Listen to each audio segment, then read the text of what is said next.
അല്ലാഹു സുബ്ഹാനഹു വ തആല മനുഷ്യന്റെ സൃഷ്ടിപ്പിനെ കുറിച്ച് പറയുകയാണ്. അല്ലാഹു നിങ്ങളെ സൃഷ്ടിച്ചത് ബലഹീനതയിൽ നിന്നാണ്. ഒരു ഉമ്മാന്റെ ഗർഭപാത്രത്തിൽ നിന്ന് പുറത്തേക്ക് വരുന്ന ചോരക്കുഞ്ഞ്, ആ കുഞ്ഞുമോൻ, ആ കുഞ്ഞുമോൾ, ആ പൊന്നുമോൻ, ആ പൊന്നുമോൾ മറ്റൊരാളുടെ പരസഹായമില്ലാതെ കഴിയാൻ പറ്റുകയില്ല. ഒരാളുടെ സഹായമില്ലാതെ ജീവിക്കാൻ പറ്റുകയില്ല. അല്ലാഹുല്ലദീ ഖലഖകും മിൻ ളഅഫ്, അല്ലാഹു ബലഹീനതയിൽ നിന്നാണ് നിങ്ങളെ സൃഷ്ടിച്ചത്. സുമ്മ ജഅല മിൻ ബഅദി ളഅഫിൻ ഖുവ്വ, ആ ബലഹീനതയിൽ നിന്ന് നിങ്ങൾക്ക് അല്ലാഹു ആരോഗ്യം നൽകിയില്ലേ? അല്ലാഹു യുവത്വം നൽകിയില്ലേ? ആരോഗ്യത്തിലുള്ള ഗാത്രരാക്കിയില്ലേ? യുവാക്കളെ, നിങ്ങളോടാണ് അല്ലാഹുവിന്റെ ചോദ്യം, നിങ്ങളോടാണ് അല്ലാഹുവിന്റെ ചോദ്യം. നല്ല ഓടിച്ചാടി നിസ്കരിക്കാനും പള്ളി പോകാനും പറ്റിയ പവർ. രാവിലെ ഓടുന്ന മാരത്തോൺ ഓട്ടം, എത്ര ഓട്ടം ഓടുക? കാസർഗോഡ് മുതൽ കന്യാകുമാരി വരെ ഓടും. വീട്ടിൽ നിന്ന് പള്ളി വരെ സുബഹിക്ക് ഓടൂല. മഹല്ലിലേക്ക് നമ്മൾ ഓടൂല. കാസർഗോഡ് മുതൽ കന്യാകുമാരി വരെ ഓടും. പക്ഷേ അത് ടിവിയിൽ കാണും. നിന്റെ വീട്ടിൽ നിന്ന് പള്ളിയിലേക്ക് ഓടുന്നത് ടിവിയിൽ കാണൂല. അല്ലാഹു റബ്ബുൽ ഇസ്സത്ത് അത് മറ്റൊരു വർഗത്തെ കൊണ്ട് ക്യാമറയിൽ ഒപ്പിയെടുക്കുന്നുണ്ട്. നീ പള്ളിയിലേക്ക് പോകുന്ന വഴിയോരങ്ങളിൽ മലക്കുകൾ ക്യാമറയുമായി നിൽക്കുകയാണ്. നീ വീട്ടിൽ നിന്ന് ഒളിവെടുത്തിട്ട് ചെറുപ്പക്കാരാ, പള്ളിയിലേക്ക് നീ നടന്നു പോകുന്ന ഓരോ ചുവടുവെപ്പുണ്ടല്ലോ, ആ ചുവടുവെപ്പും മലക്കുകൾ ഒപ്പിയെടുക്കുകയാണ്. ആ മലക്കുകൾ ഒപ്പിയെടുത്തുകൊണ്ട് നാളെ റബ്ബിന്റെ കോടതിയിൽ എത്തിച്ചിട്ട് പറയുകയാണ്, പടച്ച റബ്ബേ, ഈ പാവപ്പെട്ട യുവാവുണ്ടല്ലോ, ഈ പാവപ്പെട്ട സഹോദരിയുണ്ടല്ലോ, ഈ അർശിന്റെ തണലിന് അർഹയാണ് അല്ലാഹ്. യുവാക്കൾക്ക് അർശിന്റെ തണൽ. എന്തേ? സുബഹി സമയത്ത് അദ്ദേഹം പള്ളിയിലേക്ക് ഓടുന്നു. ഹയ്യ അലസ്സലാഹ്,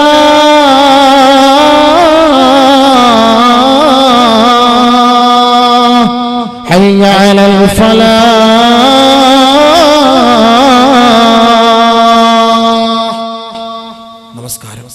നമസ്കാരം. എത്ര ജോലിയായാലും എത്ര യാത്രയായാലും എവിടെയായാലും വിളിക്കുന്നു, നമ്മളെ ആരോ വിളിക്കുന്നു. പെട്ടെന്ന് ചിന്തയുണ്ടാകും. ഇന്നിവിടെ കേൾക്കാൻ, ഇന്ന് സംസാരിച്ചു കൊണ്ടിരിക്കല്ലേ ബാങ്ക് വിളിക്കുമ്പോൾ. അലി റളിയല്ലാഹു അൻഹു പറഞ്ഞില്ലേ, 6 സ്ഥലത്തുള്ള സംസാരം 30 വർഷത്തെ അമലുകൾ നഷ്ടപ്പെടുത്തി കളയും. ഒന്ന് ഇൻദൽ അദാൻ യുഹബിതു അമല 30 സന, 30 വർഷത്തെ കർമ്മങ്ങൾ നഷ്ടപ്പെടുത്തി കളയും ബാങ്ക് വിളിക്കുമ്പോൾ സംസാരിക്കൽ. അത് മാത്രം മതിയല്ലോ, ബാക്കിയുള്ള പറയേണ്ട കാര്യമില്ല. 6 കാര്യം, 6 സ്ഥലത്തെ സംസാരം സൂക്ഷിക്കണം. പറഞ്ഞേക്കാം, അമൽ ചെയ്താലോ. അൽ ഹദീസ് ഫിൽ മസ്ജിദ്, പള്ളിയിൽ മസ്ജിദിൽ അനാവശ്യ സംസാരങ്ങൾ പാടില്ല. جنبوا مساجدكم صبيانكم ومجانينكم وشراءكم وبيعكم ورفع أصواتكم وسل سيوفكم وخصوماتكم واتخذوا أبوابها المطاهر وجمروها في الجمع كما قال عليه السلام. അത് വിഷയം അങ്ങോട്ട് പോകുന്നു. അതുകൊണ്ട് മസ്ജിദിൽ സംസാരം പാടില്ല. നബി തങ്ങൾ പറഞ്ഞ മറ്റൊരു ഹദീസ്, അതുകൊണ്ട് ഒന്നുകൂടെ ഉറപ്പിക്കാൻ വേണ്ടി പറയാം. ചില ആൾ പറയും മസ്ജിദിൽ സംസാരിച്ചാൽ ഇപ്പൊ എന്തേ? ഇനി ഒരുപാട് ഹദീസ് ഉണ്ട്, പോകുന്നില്ല, കടക്കുന്നില്ല, സമയമില്ല. الحديث في المسجد يحبط عمل 30 سنة. الحديث عند تلاوة القرآن, قرآن ഓതുമ്പോ സംസാരിക്കരുത്. وإذا قرئ عليهم القرآن وإذا قرئ القرآن فاستمعوا له وأنصتوا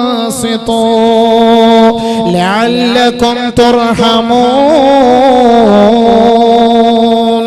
ഖുർആൻ ഓതുമ്പോൾ ശ്രദ്ധിച്ച് കേൾക്കണം, അല്ലാഹു നിങ്ങൾക്ക് കരുണ ചെയ്യും. ഖുർആൻ ഓതുന്ന സദസ്സിൽ സംസാരിച്ചാൽ അമലുകൾ നഷ്ടപ്പെടും. അൽ ഹദീസു ഇൻദ മജ്ലിസിൽ ഇൽമ്, മജ്ലിസിൽ ഇൽമ്, ഇൽമിന്റെ മജ്ലിസിൽ സംസാരിക്കരുത്. അനാവശ്യ ഭാഷണം പാടില്ല.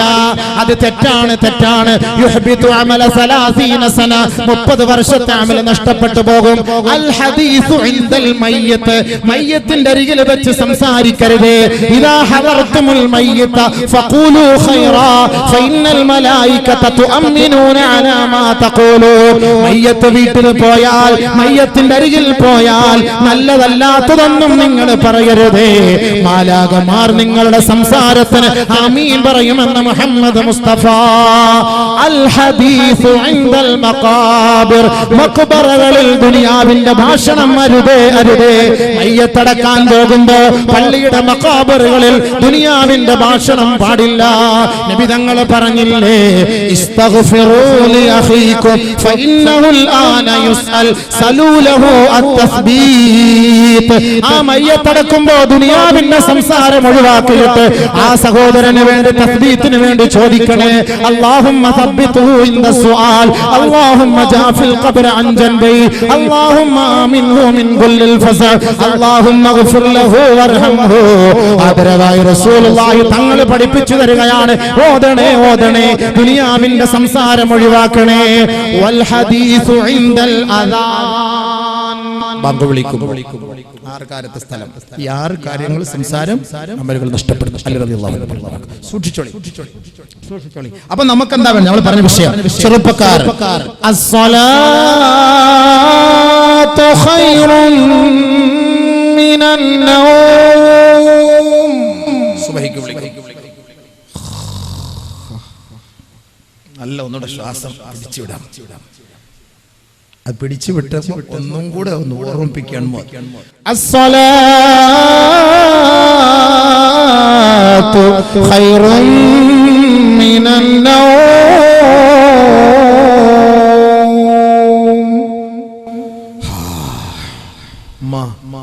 ഒരു ബെഡ് കാഫി കൊടുക്കാം. സുബൈക്ക് പള്ളിയിൽ പോകുന്നവർക്ക് ഒരു ബെഡ് കാഫി ഇട്ട് കൊടുക്കാം. സുബൈക്ക് പള്ളിയിൽ പോകുന്നവർ നബി സല്ലല്ലാഹു അലൈഹി വസല്ലം തങ്ങളുടെ ശൈലി രാവിലെ എഴുന്നേറ്റ ഉടനെ ഇദാ ഖുംത ബില്ലൈലി ഫസ്തക്, എഴുന്നേറ്റ ഉടനെ മിസ്വാക്ക് ചെയ്യുക, തണുത്ത വെള്ളം കുടിക്കുക. നബി സല്ലല്ലാഹു അലൈഹി വസല്ലം തങ്ങളുടെ ശൈലി വെറും വയറ്റിൽ തണുത്ത വെള്ളം കുടിക്കുമായിരുന്നു.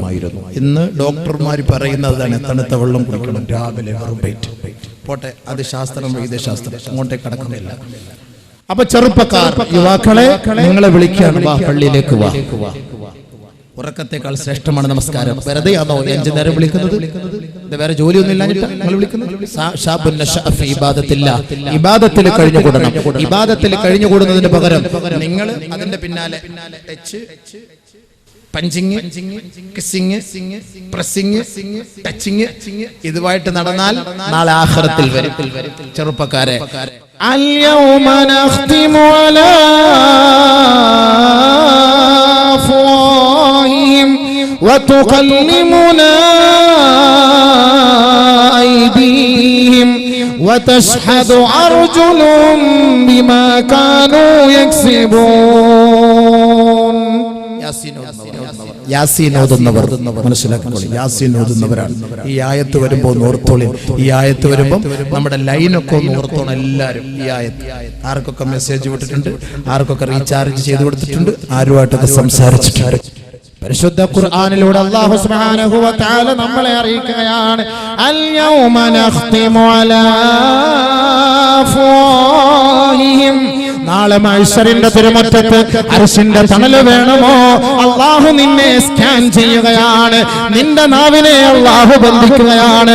ഉഖബത്ത് ഇബ്നു ആമിർ റളിയല്ലാഹു അൻഹു റിപ്പോർട്ട് ചെയ്യുന്ന ഹദീസിൽ പറയുന്നു, ഇന്ന അവ്വല അൽമിൻ യതകല്ലമു യൗമ യുഖ്തമു അലൽ അഫ്വാഹ് ഫഖദുഹു മിനർ റിജ്ലി ശിമാൽ.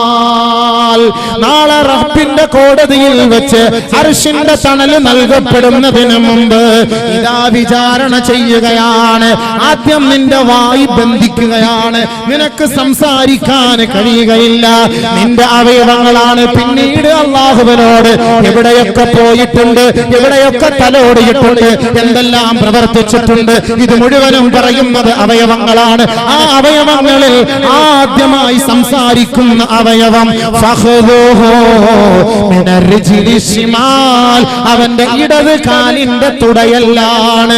ആ ഇടത് കാല് പടച്ചവനോട് വിളിച്ചു പറയുകയാണ്, വഖാല യാ റബ്ബി, പടച്ചവനെ, റകിബ്തു ലിൽ ഹറാം, ഹറാമായ വാഹനം കയറ്റിയ കാലാണ് ഞാൻ. എത്രയെത്ര പെണ്ണിനെ ബൈക്കിൽ വെച്ചു കൊണ്ടുപോയ കാലാണ്, എത്രയെത്ര നൈറ്റ് ക്ലബ്ബുകളിൽ പോയ കാലാണ്, എത്രയെത്ര പെണ്ണിന്റെ മടിയിലേക്ക് എടുത്തു വെച്ച കാലാണ്. എത്രയെത്ര തിരക്കുള്ള ബസിന്റെ പെണ്ണിന്റെ പിന്നാലെ ചേർത്ത് വെച്ച കാലാണ്, തുടയാണ്. പടച്ച റബ്ബേ, ആരോരുമില്ലാത്ത വീട്ടിൽ ഭർത്താവ് ഗൾഫിൽ പോയ സമയത്ത് ആ പെണ്ണിനോടൊപ്പം കിടന്ന തുടയാണ്. അല്ലാ, നീ പറയേണ്ട ചെറുപ്പക്കാരാ, ഈ അവയവമാണ് പറയുക.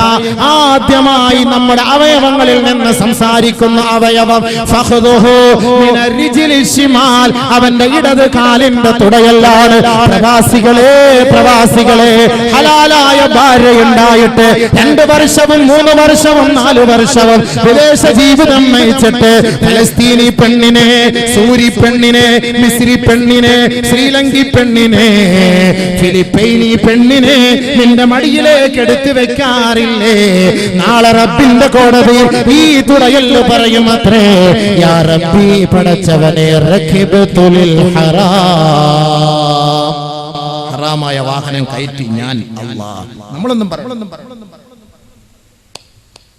ന്യൂ ജനറേഷൻ ഇബാദത്ത് വെറുതെ കിട്ടൂല, വെറുതെ അർശിന്റെ തണല് കിട്ടൂല, വെറുതെ കിട്ടൂല.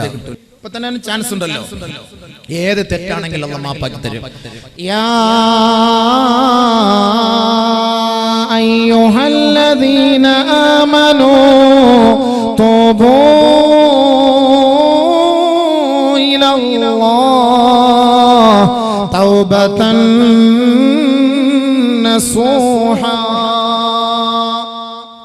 والذين إذا فعلوا فاحشة أو ظلموا أنفسهم ذكروا الله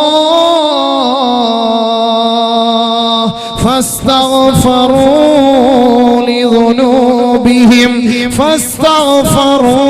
لذنوبهم ومن يغفر الذنوب إلا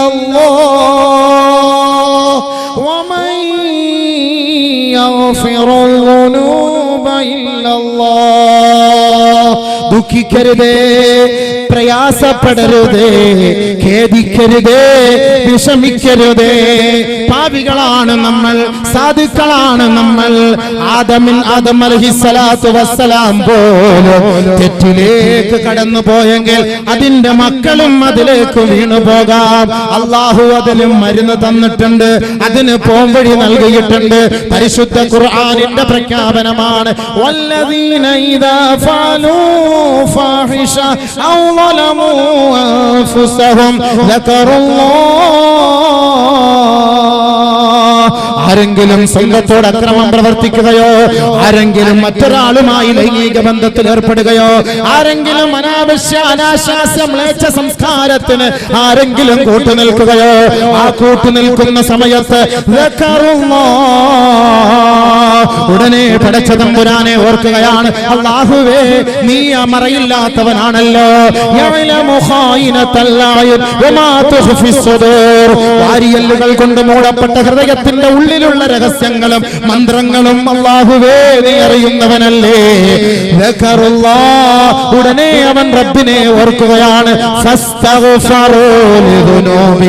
അവരുടെ പാപങ്ങളിൽ നിന്ന് അവരുടനെ പശ്ചാത്തപിക്കുകയാണ്. അല്ലാഹു അല്ലാതെ അവർക്ക് ആരാണ് മാപ്പ് നൽകുക? അല്ലാഹു അല്ലാതെ അവർക്ക് ആരാണ് മാപ്പ് നൽകുക? അതുകൊണ്ട് ലാ തഖ്നതു മിർ റഹ്മത്തില്ലാഹ്, നിങ്ങൾ ദുഃഖിക്കരുതേ, പ്രയാസപ്പെടരുതേ. ഇന്നല്ലാഹ യഗ്ഫിറു ദുനൂബ ജമിയാ, എല്ലാ പാപങ്ങളും അല്ലാഹു മാപ്പ് ചെയ്യുന്നവനാണ്. അതുകൊണ്ട് തൗബ ചെയ്തു മടങ്ങിക്കോ. കൈകാലികൾ ചെയ്ത തെറ്റുകൾക്ക് റബ്ബിലേക്ക് മടങ്ങിക്കോ. നാളെ അർശിന്റെ തണലിൽ അല്ലാഹുവിന്റെ കോടതിയിൽ നബിതങ്ങളോടൊപ്പം അർശിന്റെ താഴ്ഭാഗത്ത് നമുക്ക് പരിലസിക്കാം. ശാബുൻ നശാഫി ഇബാദത്തില്ലാഹ്. അല്ലാഹു റബ്ബുൽ ഇസ്സത്തിന് ഇബാദത്തിന് വേണ്ടി ഒരുക്കം കൂട്ടിയ, അതിനു വേണ്ടി പരിശ്രമിച്ച ചെറുപ്പക്കാരായ യുവാവേ, നിനക്ക് അർശിന്റെ തണലാണ്, അർശിന്റെ തണലാണ്. ബഹുമാനപ്പെട്ട മൂസാ നബി അലൈഹിസ്സലാത്തു വസ്സലാം അല്ലാഹുവിനെ കണ്ടപ്പോൾ ഒന്ന് ചോദിച്ചു. ലമ്മാ തഅജ്ജല മൂസാ അലൈഹിസ്സലാത്തു വസ്സലാം, ഇലാ റബ്ബിഹി, റബ്ബിലേക്ക് കടന്നു പോയപ്പോ മർറ ബിറജുലി, ഒരു മനുഷ്യന്റെ അരികിലേക്ക് കടന്നു പോകുന്നു. ഫഖബതഹു ബിഖുർബിഹി മിനൽ അർശ്, അർശിന്റെ താഴ്ഭാഗത്ത് അങ്ങനെ തന്നെ പിടിച്ചിരിക്കുന്നു ഒരു ചെറുപ്പക്കാരൻ. അർശിന്റെ താഴ്ഭാഗത്ത് അങ്ങനെ തന്നെ പിടിച്ചിരിക്കുന്നു. ആ ചെറുപ്പക്കാരനെ കുറിച്ച് മൂസാ നബി അലൈഹി സ്വലാത്തു വസ്സലാം ചോദിച്ചു, യാ റബ്ബ്, പടച്ച റബ്ബേ, അഖ്ബിർനി മൻ ഹാദാ, ആരാണ് റബ്ബേ ഈ അർശിന്റെ തണലിൽ ഇത്രത്തോളം പിടിച്ച് അങ്ങനെ തന്നെ ഇരിക്കുന്നത്, ഒരു അനക്കവും ഇല്ലാതെ ഒരു മാറ്റവും ഇല്ലാതെ അങ്ങനെ തന്നെ ഇരിക്കുന്നല്ലോ, ആരാണ് പടച്ചവനെ? ബഹുമാനപ്പെട്ട മൂസാ നബി അലൈഹി സ്വലാത്തു വസ്സലാം ചോദിക്കുകയാണ്. അല്ലാഹു സുബ്ഹാനഹു വ തആല പറഞ്ഞു, യാ മൂസാ ലാ നുഖ്ബിറു ബിസ്മിഹി, അവന്റെ പേര് ഞാൻ നിനക്ക് പറയൂല, അവന്റെ പേര് ഞാൻ പറഞ്ഞു തരൂല. വസനുഖ്ബിറുക ബിഅമലിഹി, അവൻ ഈ അർശിന്റെ തണലിൽ അങ്ങനെ തന്നെ പിടിച്ചു കിടക്കുന്നതിന്റെ കാരണം ഞാൻ നിനക്ക് പറഞ്ഞു തരാം. അല്ലാഹു റബ്ബുൽ ഇസ്സത്തിന്റെ പൊരുത്തവും അവന്റെ തൃപ്തിയും കരസ്ഥമാക്കി ജീവിക്കുന്ന സജ്ജനങ്ങളിൽ, സ്വാലിഹീങ്ങളിൽ അല്ലാഹു റബ്ബുൽ ഇസ്സത്ത് നമ്മെ ഇവരെയും ഉൾപ്പെടുത്തുമാറാകട്ടെ. ബഹുമാനപ്പെട്ട മൂസാ നബി അലൈഹി സ്വലാത്തു വസ്സലാം അല്ലാഹു റബ്ബുൽ ഇസ്സത്തിനെ സമീപിച്ചപ്പോ ബഹുമാനപ്പെട്ട മൂസാ നബി അലൈഹി സ്വലാത്തു വസ്സലാം കണ്ട സംഭവമാണ്, അർശിന്റെ താഴ്ഭാഗത്ത് ഫഖബതഹു, ഒരു ചെറുപ്പക്കാരൻ അർശിന്റെ തണലിൽ അങ്ങനെ തന്നെ വിശ്രമിക്കുകയാണ്. ബഹുമാനപ്പെട്ട മൂസാ നബി അലൈഹി സ്വലാത്തു വസ്സലാം അല്ലാഹു റബ്ബുൽ ഇസ്സത്തിനോട് ചോദിക്കുകയാണ്, പടച്ച തമ്പുരാനേ, മൻ ഹാദാ, ആരാണിവൻ, ആരാണിവൻ? ഈ അർശിന്റെ താഴ്ഭാഗത്ത് തന്നെ നിലയുറപ്പിക്കുകയാണല്ലോ, അർശിന്റെ തണലിൽ തന്നെ കഴിയുകയാണല്ലോ, അർശിനോട് ഒട്ടിപ്പിടിച്ചിരിക്കുന്ന ഈ മഹാനുഭാവൻ ആരാണ്? ഇത്രത്തോളം നന്മ എന്താണ് ഇവൻ ചെയ്തതെന്ന് മൂസാ നബി അലൈഹിസ്സലാത്തു വസ്സലാം അല്ലാഹു റബ്ബുൽ ഇസ്സത്തിനോട് ചോദിച്ചപ്പോ അല്ലാഹു റബ്ബുൽ ഇസ്സത്തിന്റെ മറുപടി, വലാ നുഖ്ബിറുക ബിസ്മിഹി, അവന്റെ നാമം നിനക്ക് ഞാൻ അറിയിക്കുകയില്ല, പറയുകയില്ല. വസനുഖ്ബിറുക ബിഅമലിഹി, അവന്റെ പ്രവൃത്തി ഞാൻ നിനക്ക് അറിയിച്ചു തരട്ടെയോ? മൂസാ നബി അലൈഹിസ്സലാത്തു വസ്സലാം പറയുകയാണ്, അജൽ യാ റബ്ബി, പടച്ചവനെ അറിയിച്ചു തന്നാലും. ബഹുമാനപ്പെട്ട മൂസാ നബി അലൈഹിസ്സലാത്തു വസ്സലാമിനോട് അർശിന്റെ താഴ്ഭാഗത്ത് സ്ഥിരതയോടെ നിലകൊള്ളുന്ന ചെറുപ്പക്കാരനെ കുറിച്ച് അല്ലാഹു റബ്ബുൽ ഇസ്സത്ത് പറയുകയാണ്, ലാ യഹ്സുദു അലാ മാ ആതാഹുമുല്ലാഹു മിൻ ഫളി. അല്ലാഹു റബ്ബുൽ ഇസ്സത്ത് ആർക്കെങ്കിലും ഒരു നന്മ ചെയ്തിട്ടുണ്ടെങ്കിൽ, ആരെയെങ്കിലും അല്ലാഹു അനുഗ്രഹിച്ചിട്ടുണ്ടെങ്കിൽ, ആ അനുഗ്രഹം ലഭിച്ചവരെ നോക്കിക്കൊണ്ട് ഒരു കാരണവശാലും ഒരിക്കൽ പോലും അസൂയപ്പെടാത്ത ചെറുപ്പക്കാരനാണ്. അത് ആരായാലും, അത് ആണായാലും അത് പെണ്ണായാലും, ലാ യഹ്സുദൂന അന്നാസ അലാ മാ ആതാഹുമുല്ലാഹു മിൻ ഫളി, അല്ലാഹു നൽകിയ അനുഗ്രഹത്തിലേക്ക് നോക്കിക്കൊണ്ട്, മറ്റൊരാൾക്ക് ചെയ്ത അനുഗ്രഹത്തിലേക്ക് നോക്കിക്കൊണ്ട് അസൂയപ്പെടരുതേ, അസൂയപ്പെടരുതേ. അസൂയ നല്ലതല്ല, നല്ലതല്ല. അസൂയ പിശാചിന് ഇഷ്ടമുള്ള കാര്യമാണ്. പിശാച് പറയുകയാണ് മറ്റുള്ള കൂട്ടുകാരോട്, നിങ്ങളെ ജനങ്ങളിലേക്ക് ഇറങ്ങിച്ചെന്ന് ആ ജനങ്ങൾക്കിടയിലേക്ക് അസൂയയും വിദ്വേഷവും നിങ്ങൾ വളർത്തണമേ. ആ രണ്ട് കാര്യങ്ങളും ശിർക്കിനോട് അടുത്തതാണ്, അടുത്തതാണ്. അല്ലാഹു റബ്ബുൽ ഇസ്സത്ത് ശിർക്കിനെ ഇഷ്ടപ്പെടാറില്ല. ശിർക്ക് വെക്കുന്നവർക്ക് അല്ലാഹു പുറത്തു കൊടുക്കാറില്ല. അല്ലാഹുവിന് പുറമേ മറ്റൊരു ദൈവത്തെ ആരാധിക്കുന്നവർക്ക് പടച്ച തമ്പുരാൻ മാപ്പ് ചെയ്യുകയില്ല എന്നതുപോലെ ആരൊരാള് അസൂയപ്പെടുന്നുവോ, ആരൊരാള് ദുനിയാവിൽ അതിക്രമം കാട്ടുന്നുവോ, വിദ്വേഷവും വിധ്വംസനത്തിനും കൂട്ടുനിൽക്കുന്നുവോ, അവർക്ക് അല്ലാഹു പുറത്തു കൊടുക്കുകയേ ഇല്ല തന്നെ. അതുകൊണ്ട് അർശിന്റെ താഴ്ഭാഗത്ത് നിലകൊള്ളുന്ന ഒരു കൂട്ടം ആളുകളിലേക്ക് മൂസാ നബി നോക്കിയപ്പോ അല്ലാഹു റബ്ബുൽ ഇസ്സത്ത് നൽകിയ മറുപടിയാണ്, ലാ യഹ്സുദൂന അന്നാസ അലാ മാ ആതാഹുമുല്ലാഹു മിൻ ഫളലിഹി.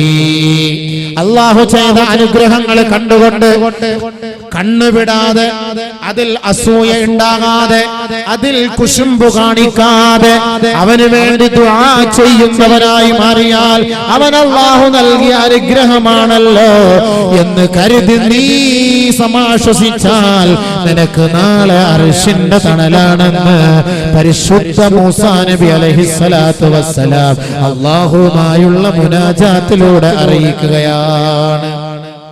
ഇത് നബി സല്ലല്ലാഹു അലൈഹി വസല്ലം തങ്ങളുടെ സഹാബത്തിന് പറഞ്ഞു കൊടുക്കുകയാണ്. ബഹുമാനപ്പെട്ട മൂസാ നബി അലൈഹിസ്സലാത്തു വസ്സലാം കണ്ട സംഭവം. ഒരാളോടും അസൂയപ്പെടാൻ പാടില്ല.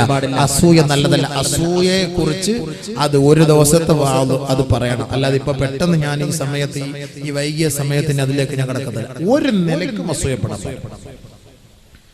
അസൂയ എന്ന് പറഞ്ഞാൽ ഇരുമ്പിൽ പിടിച്ച തുരുമ്പ് പോലെയാണ്.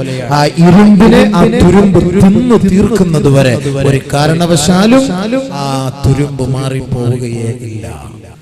അതാണ് ആ സാധനം. അങ്ങനത്തെ സാധനം. ആ സാധനം അങ്ങനെ കാർന്ന് തിന്നുന്നതായിരിക്കും. അല്ലാഹു തആല കാത്തുരക്ഷിക്കട്ടെ. അസൂയ, ആകാശത്ത് വെച്ച് നടന്ന അസൂയയാണ് ഇബ്ലീസ് ശപിക്കാനുള്ള കാരണം. ഇബ്ലീസിനെ ശപിക്കപ്പെട്ട ഇബ്ലീസിന്റെ ഡിഗ്രി എന്താണ്? ഹസദ്, അസൂയ. ഭൂമിയിൽ അസൂയ ഉണ്ടാക്കിയത് കൊണ്ടാണ് ഖാബീലും ഹാബീലും തമ്മിൽ കൊലയുണ്ടാകാനുള്ള കാരണം. ഖാബീല് ഹാബീലിനെ കൊല്ലാനുള്ള കാരണം ദുനിയാവിലെ ഭൂമിയിൽ ഭൂലോകത്ത് വെച്ച് നടന്ന അസൂയ. അപ്പൊ ഈ രണ്ട് അസൂയക്കും മരുന്നില്ല. അതുകൊണ്ട് ശപിക്കപ്പെട്ടവരായി മാറും. ആരും മറ്റൊരാളോട് അസൂയ കാണിക്കാതിരുന്നാൽ അർശിന്റെ താഴ്ഭാഗത്ത് അവർക്ക് സ്ഥാനമുണ്ട്. രണ്ടാമത് അല്ലാഹു സുബ്ഹാനഹു വ തആല മൂസാ നബി അലൈഹിസ്സലാത്തു വസ്സലാമിനോട് അറിയിച്ചു കൊടുക്കുകയാണ്. വലാ യഉഖു വാലിദൈ. ഈ അർശിന്റെ താഴ്ഭാഗത്ത് സ്ഥാനം പിടിച്ചവരാരെന്ന് പറയട്ടെയോ? തന്റെ മാതാപിതാക്കളെ വേദനിപ്പിക്കാത്തവനാണ്. മാതാപിതാക്കളെ വേദനിപ്പിച്ചവന് അർശിന്റെ തണലില്ല. അർശിന്റെ തണലില്ല. ഇന്നല്ലാഹ തആല ഔഹാ ഇലാ മൂസാ. അല്ലാഹു സുബ്ഹാനഹു വ തആല മൂസാ നബിക്ക് വഹി ഇറക്കി കൊടുക്കുകയാണ്. യാ മൂസാ വഖിർ വാലിദൈൻ. ഏ മൂസാ, നിന്റെ മാതാപിതാക്കളെ നീ ബഹുമാനിക്കണേ. വമൻ വഖറ വാലിദൈ. ആരൊരാൾ തന്റെ മാതാപിതാക്കളെ ബഹുമാനിക്കുന്നുവോ വവഹബതു ലഹു വലദൻ യുവഖിറുഹു. അവർക്ക് ഞാൻ അവരെ ബഹുമാനിക്കുന്ന മക്കളെ നാം നൽകുമെന്ന് അല്ലാഹു പറഞ്ഞതായി മൂസാ നബി അലൈഹിസ്സലാം. വീണ്ടും അല്ലാഹു സുബ്ഹാനഹു വ തആല മൂസാ നബി അലൈഹിസ്സലാത്തു വസ്സലാമിന് വഹി ഇറക്കി കൊടുക്കുകയാണ്. യാ മൂസാ മൻ അഖ വാലിദൈ വവഹബതു ലഹു വലദൻ യുഅഖി വഖസർതു ഫീ ഉംരിഹി.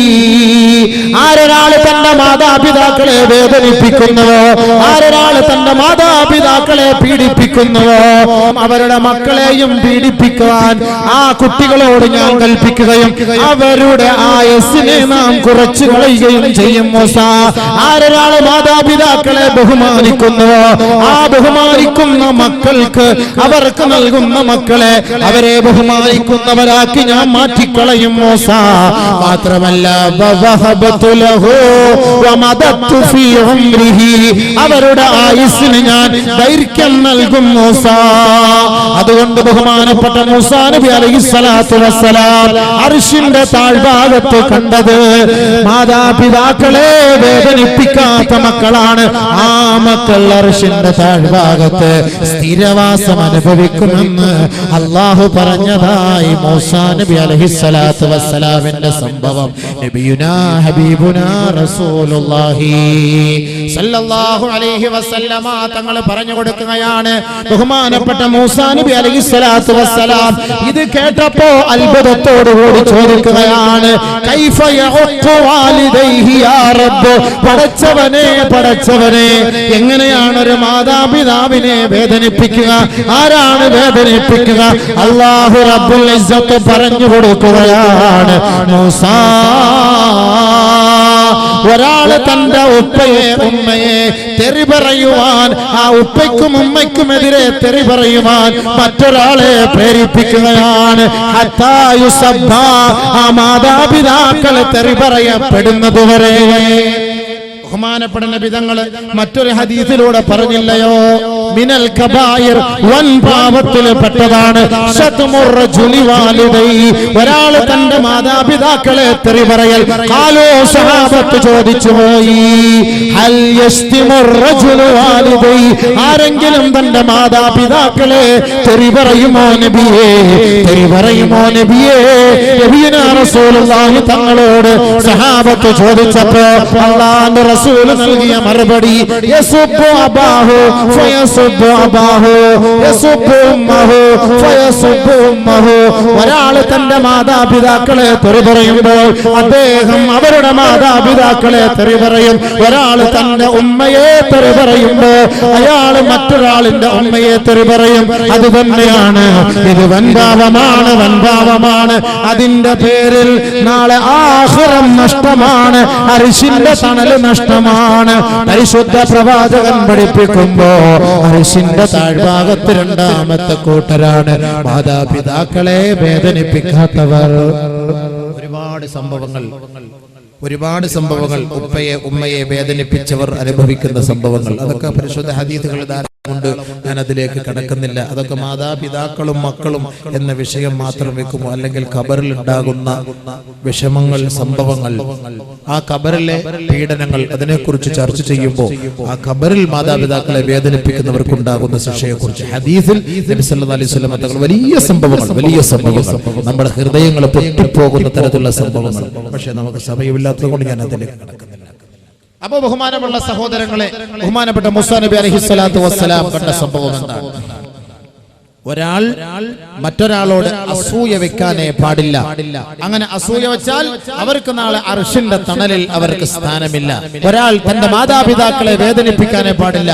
അങ്ങനെ വേദനിപ്പിച്ചാൽ അവർക്ക് അർശിന്റെ താഴ്ഭാഗത്ത് ഒരിക്കലും സ്ഥാനമുണ്ടാവുകയില്ല. വലാ യമുദ്ദു യദൈഹി ഇലാ മാ ലാ യഹില്ലു അലൈഹി. മൂന്നാമതായി പഠിപ്പിക്കുകയാണ് അർശിന്റെ താഴ്ഭാഗത്ത് അധിവസിക്കുന്നവരെ കുറിച്ച്. ഹലാലല്ലാത്ത ഭാഗത്തേക്ക്, ഹലാലല്ലാത്ത വഴികളിലേക്ക്, ഹലാലല്ലാത്ത ഒരു രൂപയിലേക്കോ ഒരു പൈസയിലേക്കോ വിഭവങ്ങളിലേക്കോ ഒരു വസ്തുവിലേക്കോ ഒരു സാധനങ്ങളിലേക്കോ ഒരാൾ തന്റെ കൈ നീട്ടാതിരുന്നാൽ അവന് നാളെ അർശിന്റെ താഴ്ഭാഗത്ത് സ്ഥാനമുണ്ടാകും. വലം യമുദ്ദ യദൈഹി ഇലാ മാ ലാ യഹില്ലു അലൈഹി. ഹലാലല്ലാത്ത ഭാഗത്തേക്ക് കൈ ചൂണ്ടാൻ പാടില്ല. ഒരാളുടെ സാധനം നമ്മൾ മോഹിക്കാൻ പാടില്ല. അത് ഹലാലല്ലാത്ത സാധനമാണ്. പള്ളിയിൽ പോകുന്ന സഹോദരങ്ങൾ നല്ല ചെരുപ്പ് ദുബായിൽ നിന്ന് കൊണ്ടുവന്നത് നല്ല രസമുണ്ടല്ലോ കാണാൻ, അടിച്ചു മാറ്റിക്കൊണ്ടു പോവാം. ഇവൻ നാളെ ഈ ചെരുപ്പുമായിട്ട് മൈസൂരിൽ പറഞ്ഞു, ഇവൻ അർശിന്റെ തണലില്ല. ഏതെങ്കിലും കടയിൽ ജോലിക്ക് നിൽക്കുന്ന ജോലിക്കാരെ മുതലാളി പള്ളിയിൽ പോകുന്ന സമയം നോക്കിയിട്ട് വലിവിന്റെ അസുഖം, വലിവ് ആസ്മല്ല, വലിവ്, നോട്ട് വലിക്കുക, റിയാല് വലിക്കുക, ആ വലിവ്, അങ്ങനെ വലിക്കുന്നവർ അവര് നാളെ അർശിന്റെ തണൽ കിട്ടും. സമ്പത്തും പലിശ എന്നൊരു വിഷയം അടുത്ത സമയത്ത് ഞാൻ ഇറക്കി, ഒരുപാട് പേര് കേട്ടു. അപ്പോൾ ആ വിഷയം സമ്പത്തും പലിശ കേട്ട് ഗൾഫിൽ നിന്ന് ഒരാൾ എന്നെ വിളിച്ചു അടുത്ത സമയത്ത്. പറഞ്ഞു, ഉസ്താദേ, ഞാൻ എൻ്റെ അറബിയിൽ നിന്ന് പൈസ ഒക്കെ ഞാൻ അടിച്ചു മാറ്റിയിട്ടുണ്ട്. ഞാൻ ഈ വിഷയം കേട്ടപ്പോൾ എനിക്ക് ഭയങ്കര പേടിയായി പോയി. ഞാൻ എൻ്റെ അറബി എടുക്കൽ പോയിട്ട് പറഞ്ഞു, അറബിയെ, ഞാൻ നിന്റെ പൈസ ഞാൻ അടിച്ചു മാറ്റി, എന്റെ കൈ നീ മുറിച്ചോ, എന്റെ തല വെട്ടിക്കോ, എന്നെ നീ ജയിലിലിട്ടോ, മാഫി മുഷ്കിൽ. ഞാൻ അള്ളാഹയെ പേടിക്കുന്നു. ഞങ്ങളുടെ നാട്ടിലൊരു മുത്തവാട പ്രസംഗം കേട്ട് ഞാൻ ഇപ്പോഴാണ് മനസ്സിലാക്കിയത്, നിന്റെ പൈസ ഞാൻ എടുത്തു. ഓ, സത്യത്തിൽ നമ്മളാന്നേ പറയാ, ഈ പ്രസംഗിച്ച മൊയിലിയാർ അടിച്ചു മാറ്റി ഞാൻ പോയി പറയാ, സൗദിയിലെങ്ങാനും പോയിട്ട് ഇതെങ്ങാനും പറഞ്ഞ വല്ലാഹി സത്യം ഞാൻ കളവ് പറയല്ല. എന്നെ അടുത്ത ഒരാഴ്ചക്ക് മുമ്പ് എന്നെ വിളിച്ച സംഭവമാണ്. ഞാൻ എൻ്റെ സ്പീക്കർ ഓൺ ആക്കിയിട്ട് എൻ്റെ സുഹൃത്തുക്കൾ കൂട്ടത്തിൽ വണ്ടിയുള്ളവരോട് അയാൾ എൻ്റെ അടുത്ത് ചോദിക്കുക, ഫഹല്ലി മിൻ തൗബ, വല്ല തൗബ ഉണ്ടോ? സഹാബാക്കൾ നബിതങ്ങളോട് പോയി തൗബ ഉണ്ടോ എന്ന് ചോദിക്കുന്ന പോലെ ആ സഹോദരൻ അത് കേട്ടിട്ട്, അള്ളാഹുവിനെ ഞാൻ ഭയപ്പെടുന്നു ഉസ്താദ്, എനിക്കതുകൊണ്ട് പൊട്ടിക്കരഞ്ഞുകൊണ്ടാണ് പറയുന്നത്, എനിക്കതുകൊണ്ട് ഞാൻ പണ്ടൊക്കെ പണയം വെച്ച് വെച്ചിട്ടാണ് ഗൾഫിലേക്ക് വന്നത്. അപ്പൊ അത് പലിശ അല്ലേ? ആ പലിശയുടെ സ്വത്താണ് എനിക്കുള്ളത്. ഞാൻ ഇടയ്ക്കിടയ്ക്ക് അറബിയുടെ പൈസ ഒക്കെ 10 റിയാൽ 20 റിയാൽ 30 റിയാലൊക്കെ അടിച്ചു മാറ്റാറുണ്ട്. ഞാൻ അറബിയുടെ മുന്നിൽ പോയിട്ട് പരസ്യമായിട്ട് പറഞ്ഞു, ഞാൻ നോക്കണം, ഈമാനോട് ഇഖ്ലാസോട് പറഞ്ഞ അറബി പറഞ്ഞു, മാഫി മുഷ്കിൽ മാഫി മുഷ്കിൽ മാഫി മുഷ്കിൽ താനി മറ മാഫി താനി ഇനി മേൽ ഞാൻ എടുക്കുകയില്ല, രണ്ടാമത് ഇനി ഞാൻ എടുക്കുകയില്ല എന്ന് ആ സഹോദരൻ അറബി വിട്ടുവീഴ്ച ചെയ്തു. എന്നാലോചിച്ചു, സാധാരണഗതിയിൽ അതേപോലെ ഖത്തറിൽ നിന്നൊരു സഹോദരൻ വിളിച്ചു. ഖത്തറിൽ നിന്നൊരു സഹോദരൻ ഇടയ്ക്കിടയ്ക്ക് ഇങ്ങനെ പൈസ ഒരു സുഡാനിയായിട്ട് അടിച്ചു മാറ്റിക്കൊണ്ടേയിരുന്നു. ഈ ഹദീസ്, ഈ സംഭവങ്ങൾ കേട്ടപ്പോൾ തന്നെ അദ്ദേഹം എന്നെ വിളിച്ചു, ഉസ്താദേ ഇങ്ങനെ ഒരു സംഭവം ഉണ്ട്, ഞാൻ അറബിയുടെ പൈസ കുറെ അടിച്ചു മാറ്റിയിട്ടുണ്ട്. എത്ര വർഷം കൊണ്ട്? 2 വർഷം കൊണ്ട്. എത്ര പൈസ അടിച്ചു മാറ്റി കാണും? അത് ഞാൻ കണക്ക് കൂട്ടിട്ടില്ല. കണക്ക് കൂട്ടിട്ട് അടുത്ത ആഴ്ച വിളിക്കാം. പിറ്റേ ആഴ്ച വിളിച്ചു. എത്ര? 85,000 റിയാല്. 85,000 റിയാൽ എന്ന് പറഞ്ഞാൽ 16 ലക്ഷം റുപ്യ നമ്മുടെ നാട്ടില് അടിച്ചു മാറ്റിയിട്ടുണ്ടെന്ന്. ഞാൻ എന്ത് ചെയ്യണം ഉസ്താദേ? ഇത് ഞാൻ കൊടുക്കണോ? ഞാൻ ഇതുപോലെ കൊടുത്തു കഴിഞ്ഞാൽ എന്നെ പിടിച്ച് ജയിലിലാക്കും. ഞാൻ എന്ത് ചെയ്യാൻ? എങ്ങനത്തെ പരിഹാരം? അപ്പൊ ഞാൻ പറഞ്ഞു, അതൊക്കെ വെക്ക്, ഞാൻ ഉലമാക്കളുമായിട്ട് ചർച്ച ചെയ്തിട്ട് അതിനുള്ള പരിഹാരം എന്താണ്. അപ്പൊ നാട്ടിൽ ആർക്കെങ്കിലും അത് സദഖ ചെയ്താൽ അതിന്റെ പ്രതിഫലം ആ അറബിക്ക് കിട്ടും, ഇവന് കിട്ടൂല. അറബിക്കല്ലേ കിട്ടുള്ളൂ, ഇവന് കിട്ടുള്ളൂ, അടിച്ചു മാറ്റില്ല. ഇനി അടിച്ചു മാറ്റിയതിന്റെ പേരിൽ ഇനി എന്താണുള്ള പരിഹാരം? അത് ഉലമാക്കളുമായിട്ട് ചർച്ച ചെയ്തിട്ട് ഇൻഷാ അല്ലാഹ് ഞാൻ വിളിച്ചു പറയാമെന്ന് പറഞ്ഞു. എന്തായാലും ഒരു മനോമാറ്റം അൽഹംദുലില്ലാഹ് അല്ലാഹു നൽകിയില്ലേ? എന്തിനാണ് സുഹൃത്തുക്കളെ നമ്മൾ ഈ മരിച്ചു പോകുന്ന മനുഷ്യർ മറ്റുള്ളവന്റെ പണത്തിന്റെ പിന്നാലെ പോകുന്നത്, അവനിൽ അസൂയപ്പെട്ട് കഴിയുന്നത്? എന്തിനാണ് അവന്റെ സ്വത്തിനെ മോഹിക്കുന്നത്? ആരാന്റെ പണം എന്തിനടിച്ചു മാറ്റണം? അവന്റെ പൈസ എന്തിന്? ഒരു സൂചിയുടെ പേരിൽ നാളെ ആഖിറം നഷ്ടമാകുന്ന സംഭവമാണ് നമുക്ക് അല്ലാഹുവിന്റെ റസൂൽ പഠിപ്പിച്ചത്. ഒരു സൂചി, ആരുടെയെങ്കിലും ഒരു സൂചി എടുത്തു മാറ്റിയിട്ട് മരിച്ചു പോയാൽ, 1 രൂപ കടം വാങ്ങിയിട്ട് കൊടുക്കാതെ പോയാൽ, ഒരു ചായക്കടയിലെ പറ്റ്, ആ ഒരു ചായയുടെ പൈസയെങ്കിലും നിങ്ങൾ കൊടുക്കാതെ മരിച്ചുപോയാൽ നാളെ ആഖിറം നഷ്ടമാണ്. ആഖിറത്തിൽ നിങ്ങൾ കൊണ്ടുവരേണ്ടി വരും. ഇനി അർശിന്റെ താഴ്ഭാഗത്ത് മറ്റൊരു ഹദീസിലൂടെ എല്ലാവരും സംസാരിച്ചു കൊണ്ടിരിക്കുന്ന സമയം എല്ലാവരും ഹിസാബിൽ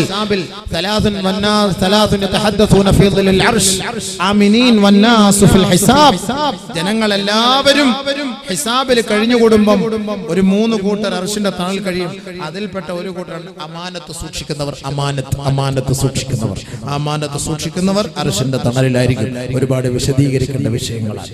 അതുകൊണ്ട് ബഹുമാനമുള്ള സഹോദരങ്ങളെ, ആരാന്റെ മുതൽ മോഹിക്കരുത്, ആഗ്രഹിക്കരുത്. ഈ അർശിന്റെ താഴ്ഭാഗത്ത് നമുക്ക് അല്ലാഹു സ്ഥാനം നൽകാമെന്ന് പരിശുദ്ധ ഖുർആനിലൂടെ നമുക്ക് അറിയിച്ചു തന്നിട്ടുണ്ടെങ്കിൽ, ആ ഒരു അർശ്, ആ അർശിന്റെ തണലിൽ നമുക്കൊരു സ്ഥാനം കിട്ടണമെങ്കിൽ ഈ പറയപ്പെട്ട വഴികളിൽ നിന്ന് നമ്മുടെ ഭാഗത്ത് വല്ല അപാകതകളോ ന്യൂനതകളോ ഉണ്ടെങ്കിൽ അതെല്ലാം ഒഴിവാക്കിക്കൊണ്ട് അർശിന്റെ തണലിന് വേണ്ടി നമ്മൾ ആഗ്രഹിക്കണം.